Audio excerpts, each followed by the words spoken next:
Bien, merci Philippe. Bonjour à tout le monde. Alors, je voudrais, dans ce mot d'introduction, sans exposer la biographie intellectuelle de Jean-Pierre Darré, ni même présenter son œuvre de façon synthétique, disons, évoquer quelques traits de son itinéraire de réflexion en lien avec ses activités de sociologue qui peuvent donc éclairer sa problématique. Nous discuterons ensuite sa démarche, bien sûr, et ses résultats de recherche. Nous allons en discuter ensuite collectivement, bien sûr, tout au long de cette journée. Alors, je préside aujourd'hui le GERDAL, qui est le groupe d'expérimentation et de recherche pour un développement agricole local ou localisé, que créa Jean-Pierre il y a maintenant plus de 30 ans, et auquel j'ai eu la chance d'être associé dès 1984, avec plusieurs collègues immédiatement par la suite. Je pense, Philippe l'évoquait tout de suite, notamment à Bruno Lemry, qui n'a pu être des nôtres aujourd'hui, mais dont la réflexion, les résultats de recherche aussi nous accompagneront, je pense, tout au long de cette journée. Et je pense bien sûr aussi à Claire Ruot, qui travaille au GERDAL depuis maintenant, je ne sais plus exactement le nombre d'années, mais au moins depuis plus de 20 ans, et qui est très engagée dans le développement de toutes ces activités, avec parfois beaucoup de difficultés sur le plan organisationnel, matériel, financier, mais aussi derrière, je dirais sur le plan de l'organisation plus globalement. Elle a été la pierre angulaire de l'organisation de cette rencontre aussi, hein. Je voudrais saluer son investissement. Et puis derrière, toutes les personnes, certaines sont présentes, d'autres m'ont appelé, ne pouvaient pas être là aujourd'hui, qui ont œuvré avec, ou bien qui ont soutenu le GERDAL depuis de nombreuses années, pendant longtemps en tout cas. Et je pense qu'il faudrait leur adjoindre un certain nombre d'institutions de formation, dont celle de Dijon, et de développement et de recherche, dont plusieurs sont représentés ici. Je ne m'étends pas sur ces rappels, nos débats vont témoigner ensuite bien mieux que ce petit mot des filiations d'idées, des coopérations de Jean-Pierre et du GERDAL avec les uns et les autres et des effets que cela a produit. Alors cette journée, nous l'avons voulu d'abord comme un hommage à un homme que les uns et les autres nous avons connu et apprécié pour la plupart, avec qui nous avons travaillé, qui nous a beaucoup enrichis. Mais nous avons aussi immédiatement pensé cette manifestation comme un moment de rencontre autour de ces travaux pour discuter de ce que nous en faisons aujourd'hui et des perspectives qu'elle ouvre en fonction des questions que nous nous posons en 2015. Ceci dans nos différentes activités hein, de chercheurs, de formateurs, d'agents de développement, ou plus simplement de citoyens engagés dans des processus de compréhension et de résolution collective de problèmes que nous formulons, que nous aidons à formuler, ce qui passe notamment par des discussions autour des concepts, des méthodes, des modes d'organisation, des connaissances. On pourrait ici réemployer une expression de Bertolt Brecht qu'aimait à citer Jean-Pierre, hein, poser les questions qui permettent d'agir.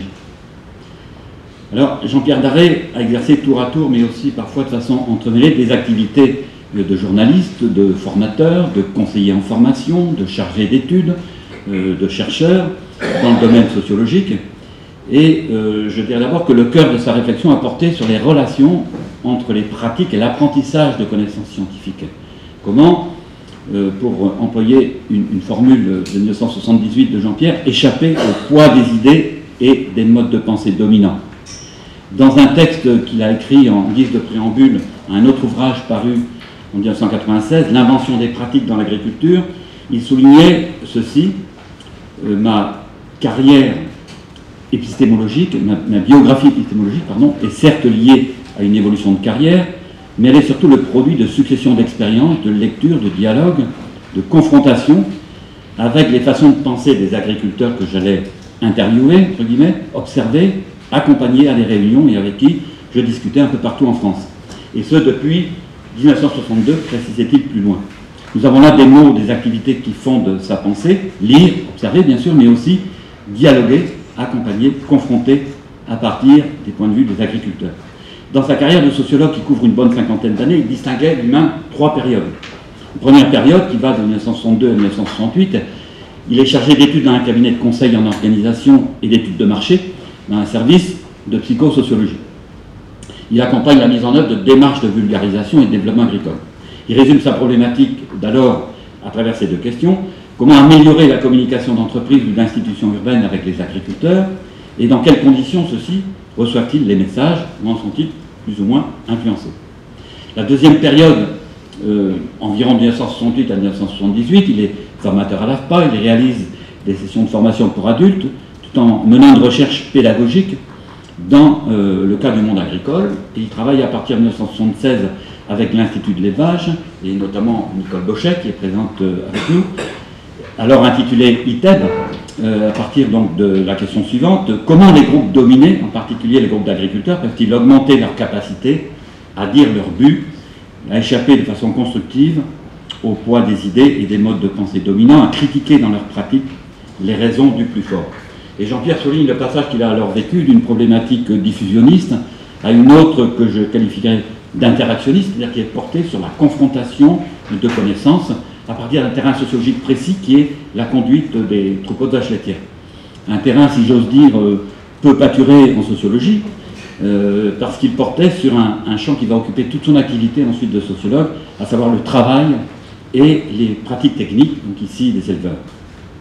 La troisième période, elle s'ouvre avec, on peut dire, les états généraux du développement et la création du GERDAL, après avoir réalisé une thèse de sociologie sur l'objet de son travail à l'ITEB, sur les modes de pensée des éleveurs laitiers à propos de l'alimentation de leurs vaches. Au début des années 80, donc, il va créer le GERDAL sur la lancée des états généraux du développement agricole, à l'occasion de quoi il avait d'abord écrit un texte, une réflexion qui est à la fois globale et fondée sur sa propre expérience pour un nouveau développement agricole localisé. Et quelques mois plus tard, il conçoit un document programme qui pose les bases d'un dispositif de recherche-action sur le développement local dans le cadre d'un nouveau programme de recherche en sciences sociales lié au CNRS qui était alors intitulé Diversification des modèles de développement rural, DMDR, qui était animé, créé par Marcel Jolivet. Le GERDAL sera par ailleurs financé par la DGER, par la Direction de l'enseignement et de la recherche du ministère de l'Agriculture, notamment pour son volet formation et mise à disposition des enseignants du public agricole qui vont travailler avec des agents des chambres d'agriculture et des MSA, donc sur le terrain. Et je dois dire que ce projet a par ailleurs reçu un appui chaleureux et fort de chercheurs qui étaient à l'origine du SAD, et je citerai notamment Bertrand Vissac et Claude Béranger, qui ont appuyé très nettement la formation du GERDAL et son développement, et ensuite, bien sûr, bien d'autres personnes qui sont ici, et soulignant d'emblée son potentiel heuristique pour leur propre préoccupation de chercheurs, et notamment pour leur approche systémiste. Alors, j'insiste brièvement sur le programme initial du GERDAL pour mieux donner à comprendre la dynamique de travail de Jean-Pierre. Il reposait donc d'abord sur un dispositif expérimental pour mettre en place une démarche de développement in situ, donc 5 départements avec chaque fois 2 à 3 points de travail avec les agriculteurs, une démarche de formation initiale qui était animée par Xavier Bonnet-Témard d'Etchari, donc du centre de formation de conseillers agricoles, et puis une thématique de recherche d'autre part, formulée donc dès 1983, qui comprenait 3 axes différents: l'étude des dynamiques professionnelles locales dans les territoires d'intervention du GERDAL, avec une compréhension de ce qui se passe au moment de l'intervention, pendant et un peu après. Ensuite, l'examen plus large des effets sociologiques des interventions. Et enfin, l'analyse des processus de coopération entre les agriculteurs et les techniciens, voire les chercheurs impliqués, particulièrement centrés sur l'analyse de leur décalage et de leur malentendu. 2 des orientations de recherche se sont ensuite élargies à d'autres terrains, donc dans les années 90, et ils ont donné lieu parallèlement, disons, à des formations, à des interventions, des enquêtes sur les réseaux socio-professionnels localisés en agriculture, dans de multiples terrains en France, parfois aussi en Afrique du Nord, et même en Amérique latine, animées par Jean-Pierre, par moi-même et Claire également, et l'analyse des processus de coopération chercheurs, techniciens, agriculteurs, animée par Jean-Pierre et par Bruno Lemry, et réalisée notamment avec des chercheurs, des équipes de recherche du SAD. Ce programme et l'expérience de recherche-action qui en ont découlé, enfin, Jean-Pierre disait recherche pour l'action, parce qu'il voulait se distinguer de ce qui était alors une expression un peu fourre-tout, un peu valise, déjà très en vogue, était donc fondé sur un objectif à la fois théorique et pratique, remettre en cause la division sociale de la connaissance entre les concepteurs et les exécutants, qui était particulièrement prégnante en agriculture depuis les années 50, donc à la fois en termes de développement et de recherche. À partir du milieu des années 90, Jean-Pierre s'est davantage centré sur l'écriture et l'approfondissement de ces grands actes de recherche dont nous allons débattre aujourd'hui, en termes de perspective, de fécondité pour un certain type de recherche en sciences sociales aujourd'hui. Alors, premier acte de recherche, je le résume, les relations de dialogue qui relèvent de formes sociales diverses, notamment de réseaux de dialogue localisés, donc structure des dynamiques d'idées et de pratiques. En agriculture, cela voulait dire s'intéresser aux groupes professionnels locaux, à leur description, à leur analyse, à leur rapport avec la dynamique des connaissances et des techniques, et notamment en étudiant les changements de règles techniques de production, donc les interactions entre connaissances, entre liens sociaux et pratiques. Et sur cette base, je pense que Jean-Pierre a été, avec le Gerdal, l'un des tout premiers sociologues en France à s'intéresser, et ça dès le début des années 80, à la sociologie des réseaux sociaux, à Barnes, Granovetter, Kincaid, Rogers, Wellman, enfin tous ces gens qui ensuite vont progressivement entrer dans les universités d'Europe, et en France, on peut dire presque 10 ans plus tard, au-delà donc des oppositions de l'époque, autour de retour du sujet entre le structuralisme et l'individualisme méthodologique, cette sorte de mésosociologie que Jean-Pierre a beaucoup incarné, à mon avis, a été d'ailleurs souvent taxée de certains mots rédhibitoires par l'académie, pour faire vite, comme une variante de psychologie sociale ou comme un modèle localiste qui dénierait les rapports sociaux antagonistes. Un deuxième axe de recherche part d'une réflexion entre connaissance et réalité que je qualifierais à la fois de conçu et de vécu. Jean-Pierre Darré a fait une autre proposition sociologique fondamentale, je crois. Il existe des conceptions différentes des choses, différents points de vue sur la réalité. Donc à partir du domaine de l'agriculture, il combine ici différentes approches de sciences sociales, notamment interactionnistes, Putnam, Schulz, mais aussi Prieto, Bakhtin, pour se donner les moyens de caractériser les systèmes de pensée et d'action de sujets donnés à partir de leur position, à partir de leur trajectoire, et d'autre part à partir de leur intention, de leur but, en relation donc avec ces réalités. Comment identifier et analyser les systèmes de pensée des agriculteurs et ceux des techniciens, des chercheurs en relation avec eux, quel genre de décalage accompagne leur rapport réciproque et à quelles conditions peuvent-ils coopérer. Je dirais que c'est autour de ces deux actes que nous allons aujourd'hui centrer nos ateliers, nos débats, pour en discuter en termes de pertinence, en termes d'efficacité et en termes de perspective, qu'ils peuvent indiquer pour formuler des problèmes, pour les traiter, des problèmes à la fois d'agriculteurs, de techniciens, de chercheurs, qui sont confrontés, je crois, à des dynamiques et à des enjeux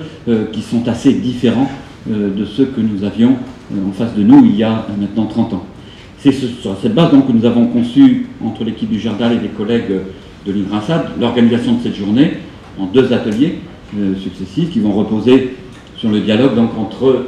différents types de participants. Et ces ateliers vous ont été présentés dans les chemises de façon succincte et ensuite seront introduits donc, par les organisateurs. Ils seront animés par plusieurs d'entre nous et synthétisés par la suite. Et par la suite, encore, nous en ferons une synthèse